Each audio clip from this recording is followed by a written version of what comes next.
বেগম খালেদা জিয়ার পরিপাকতন্ত্রে রক্তক্ষরণ হচ্ছে দাবি করে বিএনপি মহাসচিব মির্জা ফখরুল ইসলাম আলমগীর বলেছেন, সরকার তাকে মৃত্যুর দিকে ঠেলে দিচ্ছে।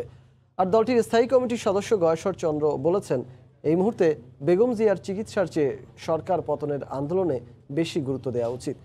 অন্যদিকে আওয়ামী লীগ নেতাদের অভিযোগ, বেগম জিয়ার অসুস্থতা নিয়ে রাজনীতি করে সরকার পতনের ষড়যন্ত্রে লিপ্ত বিএনপি।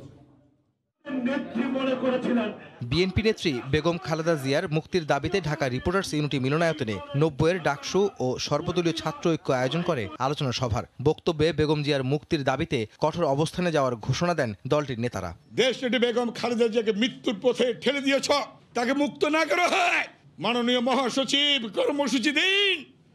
বাংলাদেশ চলবে না, বাংলাদেশ বন্ধ হয়ে যাবে, ঢাকার থেকে বাংলাদেশ বিচ্ছিন্ন হয়ে যাবে। আলোচনায় বিএনপি মহাসচিব দাবি করেন, বেগম জিয়ার পরিপাকতন্ত্রে রক্তক্ষরণ হচ্ছে, তাই দ্রুত বিদেশে নিয়ে উন্নত চিকিৎসা করানো অত্যন্ত জরুরি হয়ে পড়েছে বেগম জিয়ার। সেই ধরনের কোনো টেকনোলজি তাদের কাছে এখানে বাংলাদেশে নাই, যে টেকনোলজি দিয়ে তারা সঠিক জায়গাটাতে পৌঁছতে পারেন।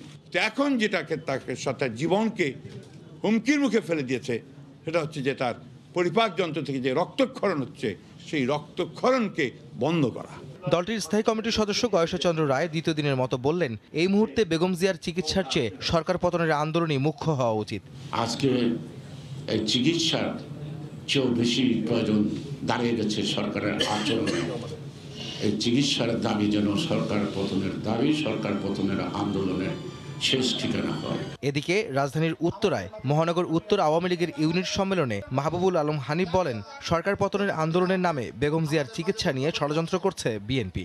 বেগম খালেদাকে মৃত্যুর মুখে ঠেলে দিয়ে সরকার বিরুদ্ধে আন্দোলন করবেন, সেই ষড়যন্ত্র করছেন নাকি আপনারা আজকাল? বিএনপির মনে হয় বেগম জিয়ার লাশ নিয়ে রাজনীতি করতে চায়, সেই কারণে বিএনপিরাই এখন বেগম খালেদা জিয়ার প্রাণের জন্য বড় হুমকি হয়ে দেখা যাচ্ছে বলে অনেকে মনে করছেন। দেশের মানুষকে বিভ্রান্ত করে বিএনপির যে কোনো অপতৎপরতা বরদাস্ত করা হবে না বলেও মন্তব্য করেন আওয়ামী লীগের এই নেতা। আহমেদ সালেহীন, সময় সংবাদ, ঢাকা। বেগম খালেদা জিয়ার শারীরিক অবস্থা নিয়ে রাজনীতিকদের ভিন্ন ভিন্ন বক্তব্য বিভ্রান্তি ছড়াচ্ছে বলে মনে করছেন বিশ্লেষকরা। তারা বলছেন, বিষয়টি নিয়ে ধোঁয়াশা তৈরির পাশাপাশি তার অসুস্থতাকে বিএনপির সিনিয়র নেতারা রাজনৈতিক হাতিয়ার হিসেবে ব্যবহার করছেন। এছাড়া বিএনপি চেয়ারপারসনের শারীরিক অবস্থা নিয়ে তার চিকিৎসকদের নীরবতার সমালোচনাও করেন বিশ্লেষকরা। মার্জিয়া মামুর রিপোর্টে বিস্তারিত।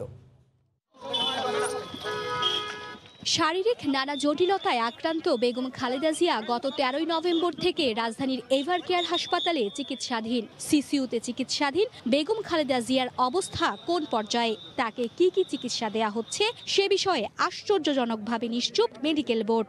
অথচ গণমাধ্যমে বেগম জিয়াকে নিয়ে একের পর এক বক্তব্য রাখছেন দল ও জোটের শরিক নেতারা, যাদের একটির সঙ্গে আরেকটির কোনো মিল নেই।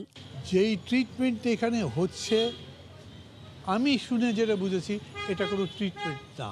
ওনার শারীরিক অবস্থা অত্যন্ত খারাপ, ওনার দেশে কোনো কিছু করা সম্ভব না।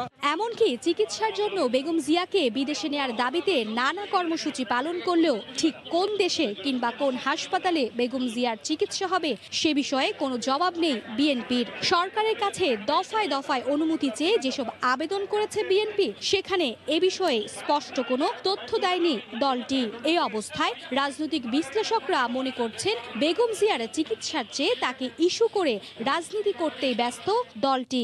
খালেদা জিয়ার জীবন মৃত্যুকে কেন্দ্র করে এই প্রকৃত চিত্রকে ধোঁয়াশায় রাখা মাধ্যমে তাদের দলীয় উদ্দেশ্য সাধনের জন্য চেষ্টা করছে। বেগম জিয়ার শারীরিক অবস্থা নিয়ে ধোঁয়াশা তৈরি ও দলটির নেতাদের একের পর এক বিভ্রান্তিমূলক বক্তব্যের সমালোচনাও করেছেন ডাক্তার জাফরুল্লাহ চৌধুরী। বিএনপির দায়িত্ব ছিল, হাসপাতালের দায়িত্ব ছিল এই জাতীয় একটি ব্যক্তির প্রতিদিনের বুলেটিন প্রকাশ করতে হয়। জনস্বাস্থ্য বিশেষজ্ঞরা বলছেন, একমাত্র চিকিৎসকই রোগীর অসুস্থতার প্রকৃত অবস্থা বলতে পারেন। তাই বেগম জিয়ার শারীরিক অবস্থা কেমন তা কেবল তার চিকিৎসকদের কাছ থেকে জানা সম্ভব। অন্য কেউ তা বলার চেষ্টা করলে তাতে কেবল ভুল তথ্যই বলা হবে। কোনো একজন রোগী তার শারীরিক অবস্থা কেমন, এটা একজন চিকিৎসকই বলতে পারেন। কোনো রাজনৈতিক নেতৃবৃন্দের মাধ্যমে এই কথাগুলো বললে মনে হয় যেটা রাজনীতিকরণ করা হচ্ছে। দীর্ঘদিন ধরে করে কিডনি, হৃদযন্ত্রের জটিলতা, ডায়াবেটিস, আর্থ্রাইটিস সহ বয়সজনিত জটিলতায় ভুগছেন বেগম জিয়া। সম্প্রতি তার লিভারের রক্তক্ষরণের বিষয়টি ধরা পড়ে। মার্জিয়া মুমু, সময় সংবাদ, ঢাকা। হাপ্পাসের দাবিতে আন্দোলনরত শিক্ষার্থীদের ওপর ছাত্রলীগের হামলার তথ্য সঠিক নয় বলে জানিয়েছেন সড়ক পরিবহন ও সেতু মন্ত্রী ওবায়দুল কাদের।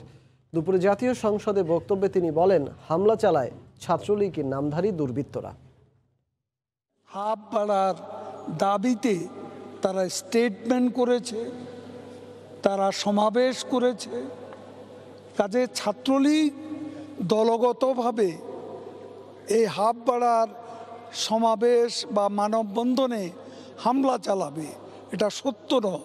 ছাত্রলীগ নামধারী কোনো দুর্বৃত্ত দল হয়তো করতে পারে।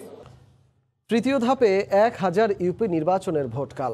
এরই মধ্যে কেন্দ্রে কেন্দ্রে পৌঁছে গেছে নির্বাচনী সামগ্রী। সহিংসতা ঠেকাতে কঠোর অবস্থানে আইন শৃঙ্খলা রক্ষা বাহিনী। এদিকে এলাকায় আধিপত্য বিস্তারের জন্যই বিভিন্ন স্থানে সাম্প্রতিক সহিংসতা ঘটেছে বলে জানিয়েছে ইসি। তৃতীয় ধাপে ইউনিয়ন পরিষদ নির্বাচনের জন্য শনিবার দুপুরে সিলেটের দক্ষিণ সুরমা উপজেলার 5টি ইউনিয়নের 49টি কেন্দ্রের কর্মকর্তাদের কাছে নির্বাচনী সরঞ্জাম হস্তান্তর করা হয়। কমিশনের নির্দেশনা অনুযায়ী ব্যালট পেপার নির্বাচনের দিন সকালে কেন্দ্রে পৌঁছানো হবে। প্রস্তুতি হচ্ছে মোটামুটি খুব ভালো এবং সন্তোষজনক। আমাদের কমিশনে একটা নির্দেশনা ছিল যে আগের দিন ব্যালট পেপার সেন্টারে যাবে না, পরের দিন যাবে। নাটোরের বাগাতিপাড়া ও লালপুর উপজেলার কেন্দ্রে কেন্দ্রে পৌঁছে গেছে নির্বাচনী সামগ্রী। এ দুই উপজেলার 15টি ইউনিয়নে আওয়ামী লীগ সহ বিভিন্ন দলের 67 জন প্রার্থী প্রতিদ্বন্দ্বিতা করছেন চেয়ারম্যান পদে। রোববার মাদারীপুর সদর উপজেলার 14টি ইউনিয়ন পরিষদের মধ্যে ঝাউদি ইউনিয়নে ভোটগ্রহণ হবে ইভিএমে। শনিবার দুপুরে সদর উপজেলা চত্বর থেকে প্রিজাইডিং কর্মকর্তাদের হাতে সরঞ্জামাদি বুঝিয়ে দেন উপজেলা নির্বাচন কর্মকর্তা। তৃতীয় ধাপের ইউপি নির্বাচন সুষ্ঠুভাবে সম্পন্ন করতে সব ধরনের প্রস্তুতি নেওয়া হয়েছে বলে জানিয়েছেন ইসি সচিব হুমায়ুন কবির খন্দকার। শনিবার দুপুরে জাতীয় নির্বাচন কমিশনে এক সভা শেষে তিনি বলেন, বিভিন্ন স্থানে সাম্প্রদায়িক সহিংসতার জন্য এলাকায় আধিপত্য বিস্তার ও পূর্বশত্রুতায় দায়ী। পূর্ব শত্রুতার কারণেও বা এলাকা ভিত্তিক যে প্রভাব বিস্তার করার জন্য অনেক সময় ঘটে থাকে। যদি কোথাও তারা মনে করেন যে তাদের আইন শৃঙ্খলা নিয়ন্ত্রণে রাখার জন্য এক্সট্রা ফোর্সের দরকার হয়, সেক্ষেত্রে আমরা দিয়ে থাকি। এদিকে পঞ্চম ধাপে দেশের 707টি ইউনিয়ন পরিষদের নির্বাচন অনুষ্ঠিত হবে আগামী 5 জানুয়ারি। মনোনয়ন দাখিলের শেষ দিন 7 ডিসেম্বর, যাচাই বাছাই 9 ডিসেম্বর এবং মনোনয়নপত্র প্রত্যাহারের শেষ তারিখ 15 ডিসেম্বর। মনিরুজ্জামান প্রান্ত, সময় সংবাদ। দক্ষিণ আফ্রিকায় শনাক্ত করোনার নতুন ভ্যারিয়েন্ট ওমিক্রন নিয়ে দেশে দেশে বাড়ছে উদ্বেগ। পরিস্থিতি নিয়ন্ত্রণে এরই মধ্যে ভ্রমণ নিষেধাজ্ঞা সহ নানা সতর্কতা জারি করেছে বাংলাদেশ সহ বিশ্বের বিভিন্ন দেশ। নতুন এ ধরনটি মোকাবেলায় দ্রুত প্রয়োজনীয় পদক্ষেপ নিতে সংশ্লিষ্টদের নির্দেশ দিয়েছেন স্বাস্থ্যমন্ত্রী জাহিদ মালেক। সেই সঙ্গে আফ্রিকার সঙ্গে যোগাযোগ স্থগিত হচ্ছে বলেও জানান তিনি। গেল 24 নভেম্বর দক্ষিণ আফ্রিকায় প্রথম শনাক্ত হয় করোনার নতুন ভ্যারিয়েন্ট B1.1.529। এরপরই এটি বিভিন্ন দেশে দ্রুত ছড়িয়ে পড়ায় বিশ্বজুড়ে দেখা দেয় উদ্বেগ। বৃহস্পতিবার করোনার নতুন এ ধরনটিকে উদ্বেগজনক হিসেবে আখ্যা দিয়ে বিশ্ব স্বাস্থ্য সংস্থা এর নাম দেয় ওমিক্রন। সংস্থাটি আরও জানায় এটি ডেল্টার চেয়ে দ্বিগুণেরও বেশি সংক্রামক। এটি করোনা আক্রান্ত ব্যক্তিকেও একাধিকবার আক্রমণে সক্ষম বলেও জানানো হয়। এদিকে ভ্যারিয়েন্টটি মোকাবেলায় এরই মধ্যে জরুরি সতর্কতা জারি সহ নানা পদক্ষেপ নিতে শুরু করেছে বিভিন্ন দেশ। ওমিক্রনের সংক্রমণ রুখতে বাংলাদেশেও জরুরি নির্দেশনা জারির পাশাপাশি দেশের স্বাস্থ্য খাত সর্বোচ্চ সতর্ক অবস্থায় রয়েছে বলে জানিয়েছেন স্বাস্থ্যমন্ত্রী জাহিদ মালেক। একই সঙ্গে আতঙ্কিত না হয়ে দেশবাসীকে কঠোর স্বাস্থ্যবিধি মেনে চলার অনুরোধও জানান তিনি। সাউথ আফ্রিকান ভ্যারিয়েন্ট বিষয়ে আমরা অবহিত হয়েছি এবং এই ভ্যারিয়েন্টটি খুবই অ্যাগ্রেসিভ। সে কারণে আমরা সাউথ আফ্রিকার সাথে যোগাযোগ এখনো স্থগিত করা হচ্ছে এবং সকল এয়ারপোর্ট, ল্যান্ডপোর্ট স্ক্রিনিং প্রক্রিয়া আরো জোরদার করা হয়েছে এবং এই নির্দেশনা দেওয়া হলো। এদিকে নতুন এ ভ্যারিয়েন্টটি রুখতে আফ্রিকার নাগরিকদের জন্য ভ্রমণ নিষেধাজ্ঞা জারি করতে শুরু করেছে বিভিন্ন দেশ। জান্নাতুল সাদিয়া, সময় সংবাদ। প্রথমবার আইসিসি ওয়ানডে বিশ্বকাপের মূল পর্বে খেলবে বাংলাদেশ নারী ক্রিকেট দল। কোভিডের নতুন ধরনে জিম্বাবুয়েতে চলমান বিশ্বকাপ বাছাইয়ের বাকি ম্যাচগুলো বাতিল হওয়ায় তৈরি হয়েছে এই সুযোগ। এক বিবৃতিতে সিদ্ধান্ত জানিয়েছে ক্রিকেটের নিয়ন্ত্রক সংস্থা আইসিসি। প্রথমবারের মতো র্যাঙ্কিংয়ের 5 নম্বরে জাহানারা জেতিরা। ঘটনাটার সূত্রপাত হয় গত মঙ্গলবার। নেদারল্যান্ডস নারী দলের বিপক্ষে শ্রীলঙ্কার ম্যাচের আগে প্রথমবার করোনা প্রকোপ ধরা পড়ে আইসিসির বিশ্বকাপ বাছাই পর্বে। 3 জন ক্রিকেটার পজিটিভ হলেও সে সময় ম্যাচ খেলতে শ্রীলঙ্কা রাজি হওয়ায় কোনো সমস্যায় পড়তে হয়নি আইসিসিকে। তবে সময় যত গড়িয়েছে অমিক্রনের প্রকোপ ততই বেড়েছে আফ্রিকান দেশগুলোতে, এসেছে ভ্রমণ নিষেধাজ্ঞাও। শেষ পর্যন্ত ওয়েবসাইটে বিবৃতি দিয়ে বাছাই পর্বের বাকি অংশ বাতিল করে ক্রিকেটের নিয়ন্ত্রক সংস্থা। আর এতেই বিশ্বকাপের পথটা সহজ হয়ে যায় বাংলাদেশ নারী দলের। বি গ্রুপে 3 ম্যাচে 2 জয়ে 4 পয়েন্ট নিয়ে শীর্ষে থাকায় সরাসরি বিশ্বকাপে খেলবে জ্যোতির দল। এর আগে 2 বার বাছাই পর্ব খেললেও প্রতিবারই পঞ্চম হয়ে বিশ্বকাপের আশা শেষ হয়ে যায় টাইগ্রেসদের। তবে এবার নিজেরা ভালো খেলার পাশাপাশি কোভিডের কারণে আসর বাতিল হয়ে যাওয়ায় র্যাঙ্কিংয়ে উন্নতি হয়ে 5 নম্বরে উঠে এলো জাহানারা সালমারা।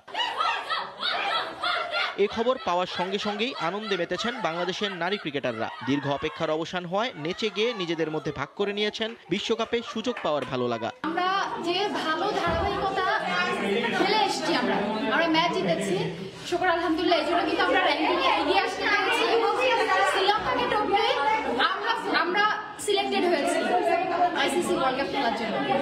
শুকর আলহামদুলিল্লাহ, থ্যাঙ্কস টু আল্লাহ। এদিকে বাংলাদেশ নারী দলকে দ্রুত জিম্বাবুয়ে থেকে অন্য কোনো দেশে নিয়ে যেতে চেষ্টা করছে আইসিসি। ইতোমধ্যে আইসিসির সংশ্লিষ্ট বিভাগের সঙ্গে আলোচনাও করেছে বাংলাদেশ ক্রিকেট বোর্ড। নিয়ন মোহাইমিন, সময় সংবাদ।